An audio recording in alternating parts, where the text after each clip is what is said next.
তো এগুলো জিভের মাংস, এগুলো গরম পানি দিয়ে ধুয়ে দেবো। দেখেন জিভের মাংস ধুলে কত ল্যালপা বাড়ায়, গরম পানি দিয়ে না ধুলে জিভের মাংসের ল্যালপা ছাড়ে না। সঙ্গেই থাকুন। এই যে চুলোর উপর তুলে দিলাম, এখন একে সিদ্ধ করে নেব, তারপরে এগুলো ল্যালপা যাবে। সিদ্ধ করে নিয়ে তারপরে আবার ধুয়ে নেব। সঙ্গেই থাকুন। এখন সামান্য একটু হলুদ দিয়ে জাল দিয়ে নেব, তাহলে কালারটা সুন্দর আসবে, মাংসের কালারটা সাদা সাদা দেখা যাবে। থাকেন, সঙ্গেই থাকেন। এই তো দেখেন জিভের মাংস এভাবে হলুদ দিয়ে গরম করে নেবেন। দেখেন জিভের ভেতর থেকে কত ময়লা বের হয়, দেখছেন?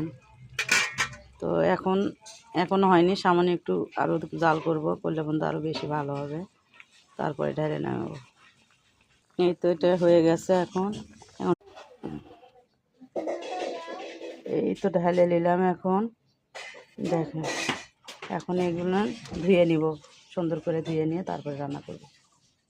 কমেই তো গোস্ত বাছা হয়ে গেছে, মাথার জিভের গোস্ত। তো এখন রান্না করব।